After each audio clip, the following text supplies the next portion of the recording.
to say, I probably, and I'm not saying this to bring anybody down, it's just reality, I probably don't have quite my A game. My mother-in-law passed away,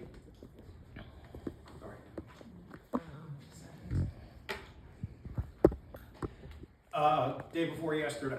So, I flew in for this, and I'm going back out to Iowa tomorrow. None of that is meant to bring you down or anything else. It's one of the things I was thinking about is we basically had a 3-day vigil with her as she got, further along. And I was thinking, if it wasn't for Medicaid, if it wasn't for Medicare covering her hospice care those last, it made it very real at a time we obviously had a lot of other things going on as well.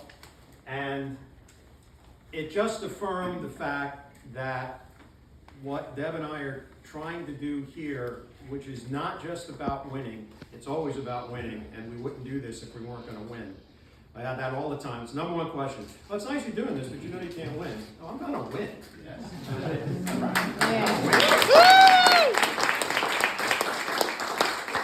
But it's also about building this.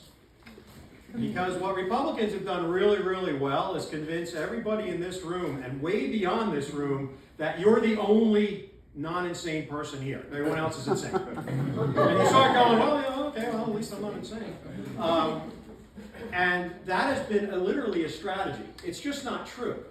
I told someone, and then I think, sidebar, that's what I used to call it. We have a little sidebar over there. I have 3 absolute red Republicans on our staff.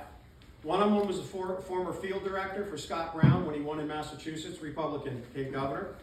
2 were staffers in Congress, for Republican Congress.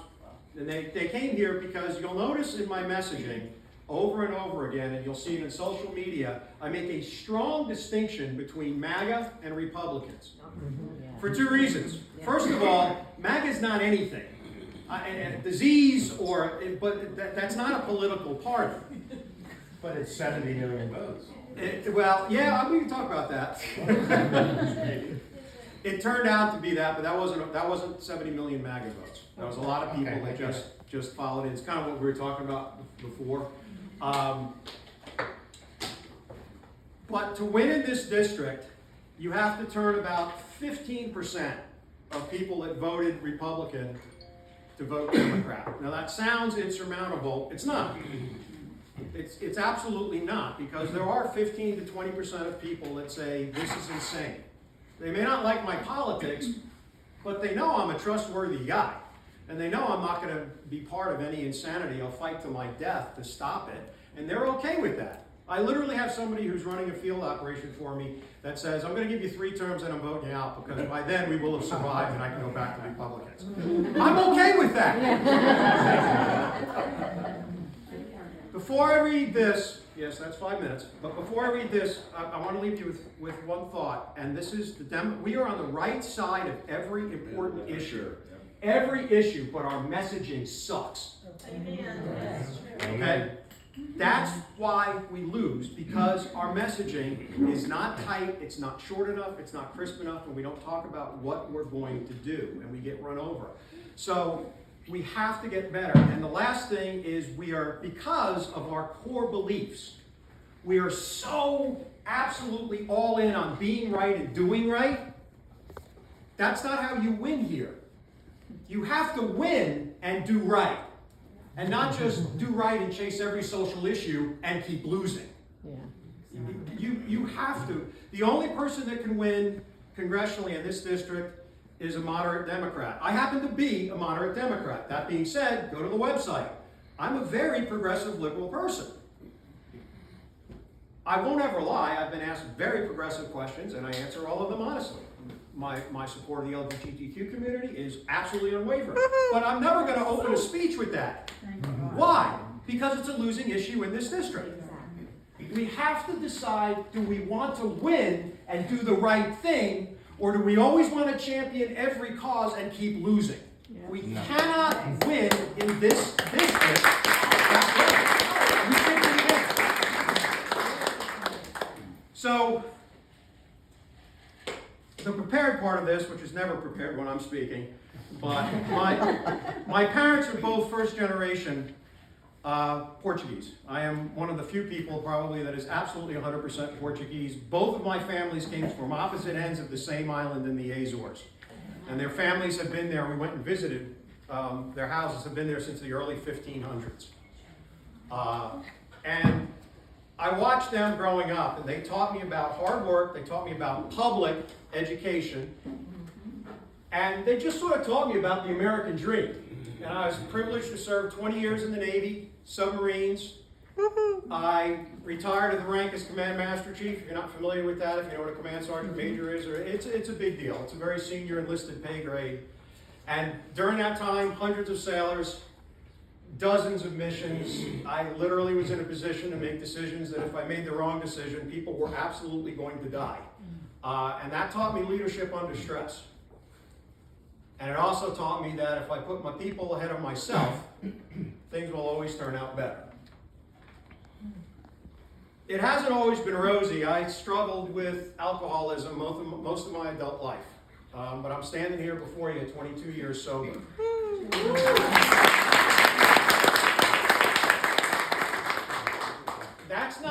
That's not despite. My recovery wasn't despite my alcoholism. It was because. My recovery was based on alcoholism. It helped me. It didn't hurt me. It taught me humility. It taught me accountability. And it taught me the power of community. My community started, if there's any friends of Bill in here, don't raise your hand. It's not a meeting. But it started in rooms above a used mattress store. Burnt coffee, cigarettes with the big sign that says no smoking. Yeah, thanks for that. And that's where it started. That gave me that sense of community. So when I look at things, when I look at what I've overcome personally in my life, when I look at my military service and what that did for me to make me a better person, my consulting firm, I started with an idea in 2008, absolutely from scratch, absolutely just some stupid guy who quit his job and said, what could possibly go wrong? But those things sort of gave me this character that when I win and I go and I represent you, and yes, I'm going to represent the other 750,000 people in this district, regardless of what their party is. I'm a constitutional freak. I've been studying it for 20 years. There's nowhere in the Constitution that says you only have to represent the people that voted for you. It's not in there. Who am I going to listen to most? You know how that goes. But that doesn't mean that you don't listen to all your constituents. But when I realized that, and I looked at those areas, and I realized Russell Fry literally can't even relate to any of that, much less emulate. He can't relate to it. He is a career politician. By definition, since college, he has now spent more time in politics than doing anything else as an adult. And he has no intention of stopping. It's clear he's just a political opportunist in the way he operates. So, why am I running? I just mentioned his name, I'll mention it again. I'm running because Russell Fry is fundamentally hurting the people in this district. He's hurting children, hurting our farmers, hurting our seniors, hurting my fellow vets, and what he's going to destroy is our rural communities. Yes. I mean, we're privileged here, but we all know I can go 30 miles west, and there are children living in homes with dirt floors. That's not okay. He doesn't care. Don't believe me, look at his voting record. So the why of why Deb and I are doing this is because somebody has to. If not me, who? If not now, when? Same reason you folks are here. If not now, if not who, right? Well, I'll get involved next year. There won't be a next year. If we do not win the House of Representatives in 2026, I unfortunately think that is our last opportunity. I do not believe there'll be 2028 elections. So that's the why. Now, when you're running, and I just talked about a message. 3, first of all, the chaos. The chaos is a distraction. You have to stop the chaos before you stop rebuilding. The second thing you have to do is you actually have to focus on issues that affect working class and our most vulnerable. Trickle down is crap. It's always been crap. But what's not crap is when you have a strong working class, it lifts vulnerable, and then guess what? Working class to middle class. Things work bottom up. I'll give you a very recent example in the overall scope of history. Post-World War II, little thing called the GI Bill. There was no middle class before the GI Bill. It did not exist, not in language and not in doing. And there were basically two things that caused that: affordable housing and affordable education. There was a lot of other, but that was pretty much the bedrock. When you create a stronger working class, when you make sure that those folks have the tools, not the handouts, the tools, access to education, access to affordable housing. When you have that and they get stronger, it lifts up the vulnerable and it bubbles up. That actually works economically. That's the democratic model. And then thirdly, people that serve. Whether that's a nurse, whether that's fire rescue, whether that's law enforcement, or whether that's my fellow veterans. Those are the three platforms, right? We got to stop the chaos, get the debt under control. There's a way to do that. I'll talk about that momentarily. We have to absolutely make sure that we are focused on working class and our most vulnerable. Not just because it's the right thing to do, it's actually the only business plan that works. So even if you don't give a crap, it's still the best business plan. I do give a crap in case anybody's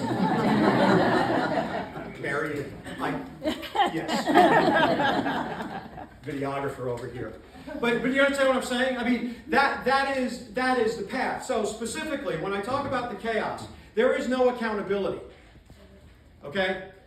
Until politicians fear you more than they fear the guy in the White House, we're screwed. You put them there. They should work for you. That's accountability. I shouldn't be worried, and I can tell you folks, when you guys elect me, I am not going for a career. I've had 3 really good ones. And Deb and I were done. We stopped taking clients 3 years ago. We moved back to the beach. We were going to start hanging a little bit. We weren't working 70 hours a week anymore. And then we went, well, if not me, who? And we jumped into this stuff. But I'm going there to do what I say I'm going to go there and do. That's it. If in 2 years the folks here go, oh, that didn't work out, the grand experiment is over, that's fine. By the way, I'm a term limit guy. I'll do 3 terms, and the Senate should do 2 terms. So it should be 6 years for Congress, and it should be... The Constitution did not say go find a career and get paid for your life. It was put down your shovel, but it's not in the Constitution, but this is the spirit of it. You put down your shovel, you put down a pitchfork, you go serve your community, and then you come back home in a few years. Mm-hmm. Well, I can't preach Constitution and then say, yeah, but it doesn't apply to me. So you fight the chaos. You responsibly reduce the debt. You responsibly cut things that are wasteful, but you don't do it at the expense of people, and you don't need to do it at the expense of people. I am a huge balanced budget guy. We just did 37 trillion. I think it was yesterday. Actually 37 trillion. It flipped over to 37 trillion. The party of responsible spending just added 3.3 trillion to our debt. They own that message, by the way, that we're the people that waste money, and they're the watchdogs of good responsibility. 4 out of the 5 of the largest budget deficit percentage-wise, because money changed. 4 out of 5 of the largest increases in our debt percentage-wise since World War II, Republican administrations. But we've let them have that narrative. I'm not going to let them have that narrative because it's not true. How do you responsibly bring down our deficit? Maybe some of you people in this room are old enough, probably not, to know a guy named Bill Clinton. Clinton not only balanced the budget, but in 2000, this country had a surplus. 25 years ago, we had a surplus. And by the way, Bill Clinton cut 426,000 federal jobs. Wait for it, over 6 years, mostly due to attrition, mostly due to early retirement. It was done humanely. Here's a nutty idea. It was done with a plan. It is doable. Now, 37 trillion is a lot more than he had to face, but the principles are exactly the same. But you don't do it at the expense of people. Okay? Immigration. We have to have a secure border. We have to have a secure border. But we don't need to be inhumane. We don't need to be the people that say, well, if you're brown, get out of town. No, we don't. There should be a pathway to citizenship. There should be a process. Now, I personally do not think that that process should be as streamlined as people that come here legally. But it should not be impossible. It should not be cruel. It should not be absolutely cold-hearted as if people aren't human beings. We can do that, and we can do it humanely, and we should do it humanely. We have a responsibility for that. So this chaos is absolutely done to just get us to misdirect and to look in other directions. So we have to stop that chaos. When I say fight for the people, what does that actually mean? What it means is crazy things like a $15 minimum wage. We have to, and I will, introduce legislation. I've had many people go, it's not enough. I know it's not enough, but you think we're going to get 50? Once again, do you want to win and then do the right thing? Or do you want to just go, no, it's 50 or nothing? Well, then it's nothing. So we have to do that. When I say, what do you do for working people, we have to reverse immediately. We have to reverse the cuts. Listen to this now. Almost a third of the children in this district, a third of the children in this district live below the poverty line. If District 7, which I call the grade 8 for the 8 counties, if we were a state, we would have the highest child poverty rate in the United States.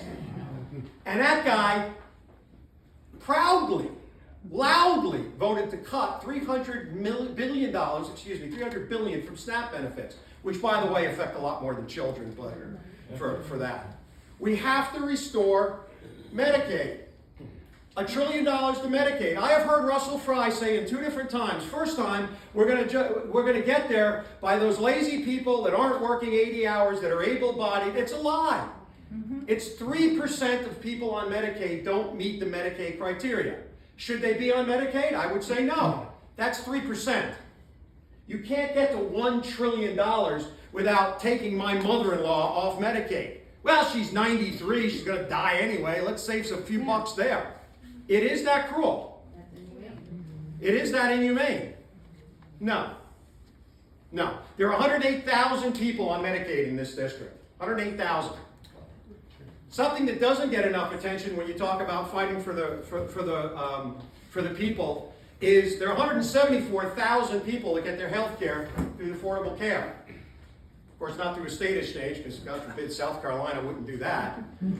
But they get it through. Now, the subsidies expire at the end of this year, which means some people, based on their incomes, could see anywhere from $300 to $1,000 a month increase. 174,000 people. There's only 750 in the whole place. That's 20% of this district. Fry voted to let those expire. No, there'll be legislation for that as well.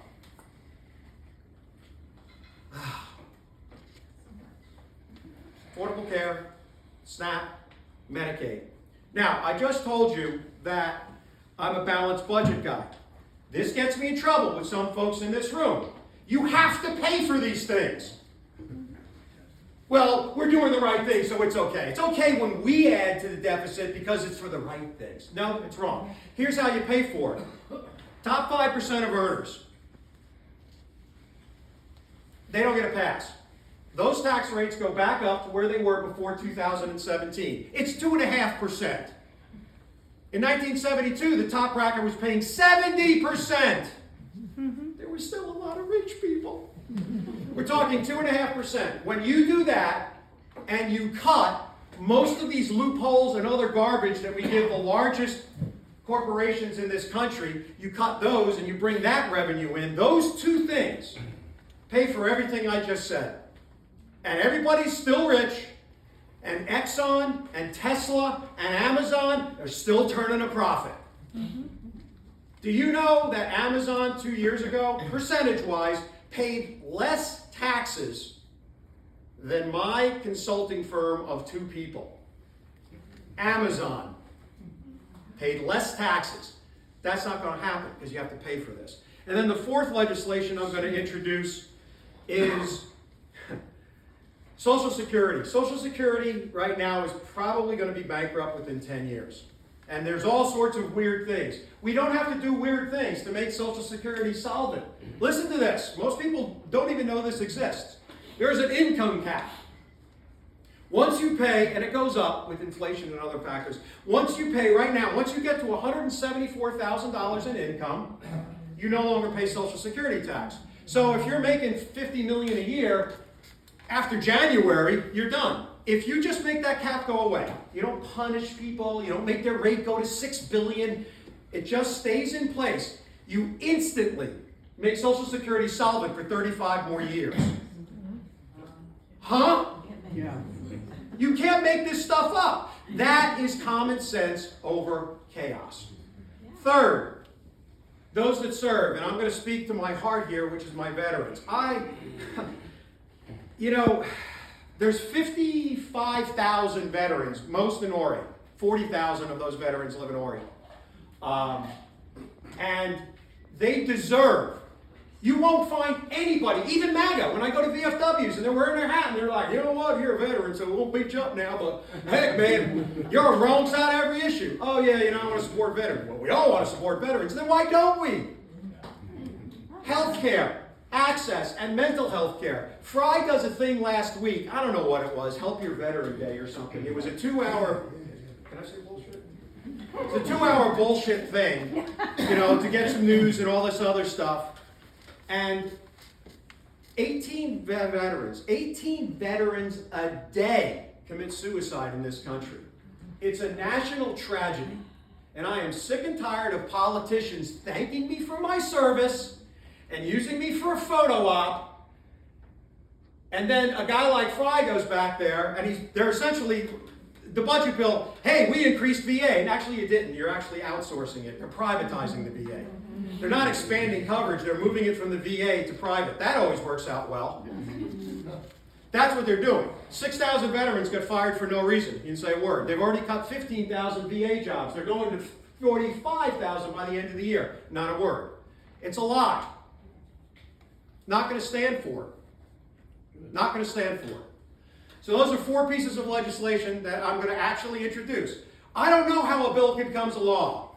I'll have staff people for that. But I'm going to raise hell on those 4 pieces of legislation. And I'm going to make people publicly. I will be on Fox News. I will be on CNN. I'll be on Newsmax crazy shit. I don't know. I'll be everywhere going, this person won't support a bill to get health care for our veterans. This person is fine with children living in poverty in this country. I will pump them all. You know why? Because I don't care. I don't care if I'm the chair of a committee. I just want to represent the people in these 8 counties. That's it. If you go to D.C. with no agenda other than representing the people that elected you, you are one dangerous dude. Or duder. What's it called? Do that. You really are, right? If you don't want to do a backroom deal and you're not looking for special interest money, you're just going there to do your job. You're dangerous because you're a wild card. You already know this, but I'm going to say it out loud. If you are a proud Democrat in Congress, but you got some weird deal going on, some farm bill that's going to hurt the farmers in this district, I'm calling you out.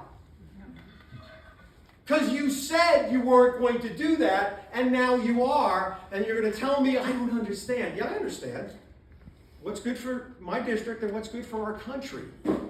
It's not hard. It's not hard. So I need your help, and here's specifically how I need your help. Vincent did cards and stuff like that. Vincent, the number 4, congress.org. We are now fully staffed, hired a full-time campaign manager on Saturday, had my kickoff call with him a little earlier today. He is deeply engaged in South Carolina politics. He knows all the blocks and all the other stuff that I don't know. So we're fully staffed now. I need you to go and I need you to volunteer. I've always been nice for the last 3 months about that. Yeah. Thank you. What the hell are we going to do with them? Because we didn't really have our poo together. Full transparency. Ask me a question, you get an answer. We do now. We have a 40-hour-a-week person that's doing nothing but volunteer coordination, and we're starting our ground game, and we're starting to expand, and we're starting to do other things. So I need you to volunteer. I need you to donate. we have to date, I had no idea about this because I think it's horrific numbers, but I'll share them with you. It's public record anyway. We just hit 50,000 in donations since we launched. I think that's horrible. But it turns out we have raised more money than any other Democrat has raised in a congressional race since this district existed for their entire campaign.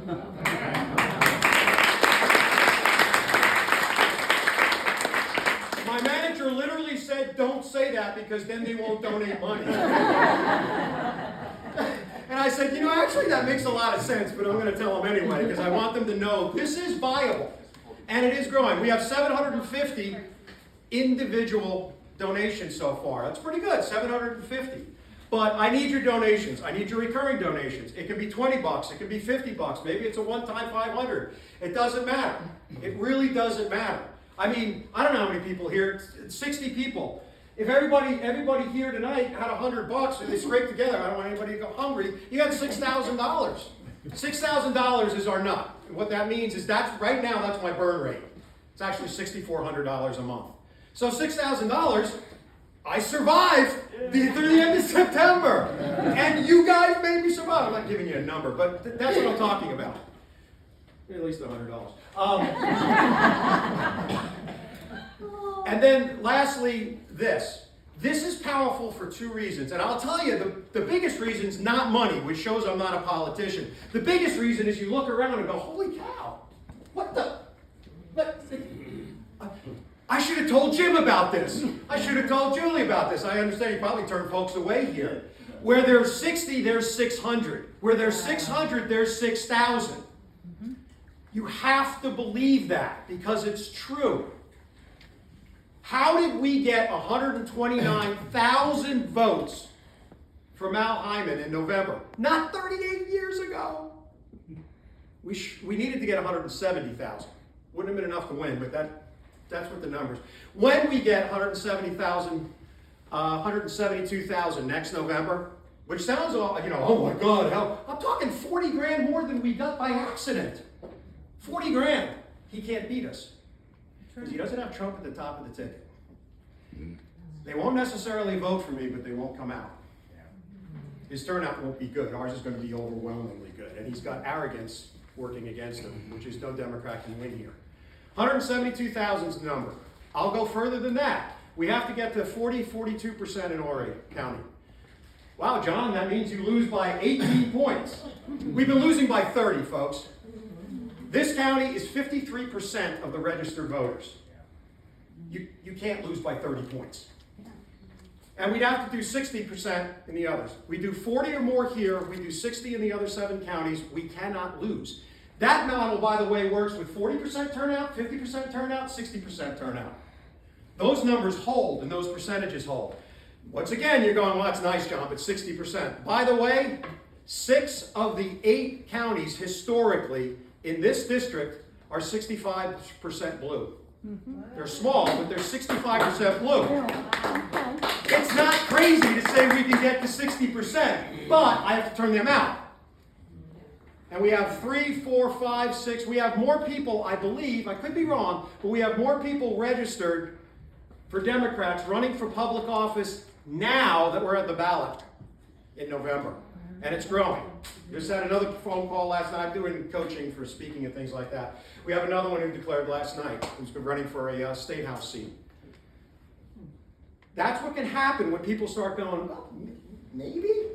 Can't believe I'm saying maybe we can win here?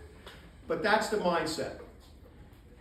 During my 20 years of service, I swore to support and defend the Constitution against all enemies, foreign and domestic. Here's my promise to you. When you elect me, when you knock on doors, when you tell 15 friends, when you say, hey, you know this guy, check him out online, he's got a town hall, he's got a whatever, go see him, go talk to him. I was going to say touch him, feel him, don't touch him. Awkward. My promise to you is I will support and defend you in Congress. That's it. I'm going to make everything better. No, but I'm going to fight like hell. Our theme song, literally of our campaign, world announcement here. Our theme song is Tom Petty. Which one? Don't back down. That's it. Don't back down, stand your ground. You'll start hearing it at our rallies and things like that. That's what we're going to do. And I'm going to leave you with two things. One is a call to action and one is not. The non-call to action, but it's a mindset, is Henry Ford said something that has helped me a lot in my life. I've done about 15 crazy, I'm not talking alcoholic stuff, we won't talk about that. I've done about 15 crazy why nots in my life, all right? And I've been successful on about 10 or 11 of them, and I've been an absolute adjunct failure in 3 or 4 of them.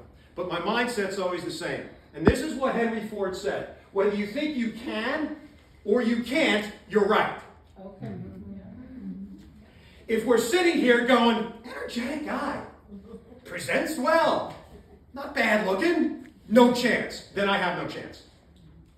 But if you think, you know what, I think maybe we can. And I already told, I am not running to do anything but win. I don't get in games to do anything but win. I don't always win. My mindset, people literally go, dude, man, you're talking like you're picking your office out in D.C. I said, well, because I am. I've already beat that guy. How can that guy win? How can he abuse the people here and win? Because he's counting on us not showing up. Because he knows he's going to turn out his MAGA boys. And he will. What he doesn't know is he's not going to turn out much of the rest. We are. We are. Yeah, maybe.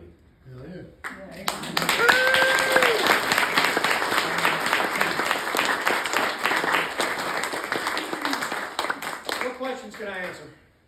I'm just kidding. I don't really want to answer. I'm working on 2 hours of sleep here. Yes, ma'am. What was your consulting firm?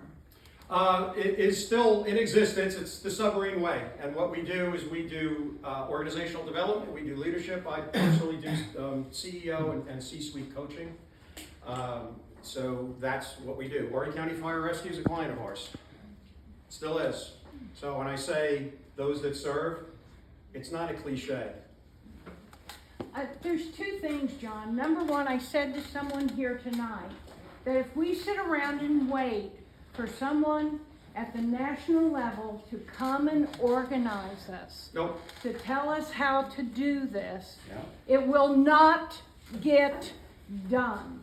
We have to come together to do this. And today I learned that in South Carolina, they have reintroduced a bill that they will prosecute women Yep. who have miscarriages after horseback riding.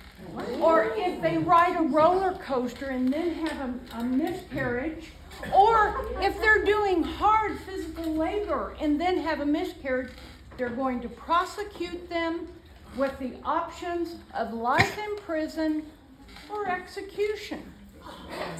So folks, I'm an old lady, but I have daughter-in-law, daughter, granddaughters.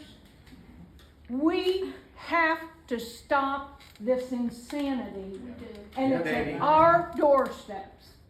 Well, if I could dovetail, these are conversations, and I've shared some of this data. I've had a lot of conversations with Jermaine Johnson. If you don't know him, if you go to YouTube, go to YouTube and type in Jermaine Johnson floor speech. And it's about a 2-minute floor speech because he's an elected official. He's in the House of Representatives of the state of South Carolina. If you don't watch that and go, what can I do to help this guy? It's exactly what I told you I would do when I got there. He got up on a vote that was just pure racist. If you're black, let's pretend you never existed in South Carolina. Because we got a great history when it comes to African Americans here. And he got up, and he basically, for 2 minutes, and he's very polite, much more polite than I would be, much more professional than me, but he basically said, I am sick and tired of you guys going out to lunch with me and telling me what a great guy I am, and then you just do racist thing after racist thing after racist thing. Here's the point. Not only will it brought me to tears, I had no idea who he was, but I had his cell phone in 12 hours, and I called him. But here's the end of that. He got up and said, I'm not really worried about the politics. I'm sure he might have been thinking of governor at the time. Gee, how's this going to play? He did the right thing. 4 Republicans changed their vote and it failed. In 2 minutes, he changed a vote that was going to do even more harm to African Americans in this state, as if there hasn't been enough. He spoke for 2 minutes, YouTube that. But when I was talking to him, I talked about some of the statistics. This is what Republicans do. South Carolina is an absolute model for this. They've owned the governor's mansion, the state house, and the state senate for 23 years. We have the 5th highest murder rate in the country. We have the 7th highest child poverty rate in the country. We have the 11th highest infant mortality in the country. Because of lack of funding, we're 43rd in education. We are literally last in everything you want to be first in, and first in everything you want to be last in. You don't have to make that up. You don't have to be a woke person. Those are the facts. This is what they've delivered for this state. High murder, high infant mortality, high poverty, high child poverty. That's what they do. And if I was running for anything in this state, if I was running for governor, I literally wouldn't say anything other than that every day. And if you want that, I got nothing for you. So anyway, thank you. Way too long. I thought you were asking a question. Yes. One of the things I think we need to be aware of is, first of all, there are a lot of Democrats in this area, a lot. And I found that out pretty quickly. It's not hard to find out. But there are also a lot of Republicans that are not MAGAs. And lots of those Republicans are our friends and neighbors. And they have done their very best to demonize both sides. Yes. So that we are constantly, they're the enemy, they're the enemy. Yes. Neither one of us are the enemy. So we have to figure out how to bring those Republicans that are not MAGAs. I've given up on them. I don't think they're gonna see the light. But I don't hate them. But I think we can bring a lot of Republicans on board too, and we will all feel better about it. And really, the enemy is not the Republican people. No, it's not. It's the Republican administration. And here's how we do that. What we do is we talk about, there's a reason. I have lots of things I'd love to change.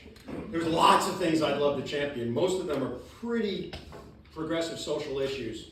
I'm not introducing that legislation, and I'm not openly running on that up front. I'll answer your questions in the back because they're not winning issues. You'll notice my 4 big issues, right? Social security, minimum wage. See where I'm going here? They're working issues for working people. Nobody's against that. Nobody's against defending veterans' rights. Nobody's against that. Those are the issues. I had the privilege of spending about half an hour with Andy Bashir. We both spoke down there in Georgetown. And talk about a humble man of faith. Holy cow. But I got to give you data, because data drives me. When I looked at, is this a winnable race? And I'm like, how are we losing by 30 points? I mean, if I'm a moron and I can fog a mirror, we should lose by 12. That's the number here, by the way. This district's an R plus 12. It's not an R plus 30, meaning everything else being equal, the Republicans should win by 12. No, I get it. That's a landslide. It's about 30 points. So I looked at the numbers and went, wait a minute, this is a turnout issue. I don't know what the problem is, but it's a turnout issue. But Andy Bashir, here's some math for you. Trump won, because he's ran 3 times, right? Trump won Kentucky by 30 points, by 35 points, and by 29 points. More than he ever has won South Carolina. Andy Bashir is a Democrat who just got reelected. His numbers, his favorability, he is the second most popular governor in the country. He has a 68% approval rating in a state Trump has won 3 times by 30 points. Oh. You know what he told me that he runs on? Fixing potholes. Making sure there's not mold in our public schools. Making sure that people don't have to travel 4 hours to get to a veteran facility so they can get treatment. He runs on issues that takes politics literally off the table. And by the way, just like me, those are his core beliefs. If he can help people, everyone will prosper. He said potholes to me like 6, all right, dude, man, I got this pothole. But he was just driving home. Don't overthink this, John. Don't overthink this. If he can win and be the second most popular governor in Kentucky, I can sure as hell win this district. Amen. Yeah.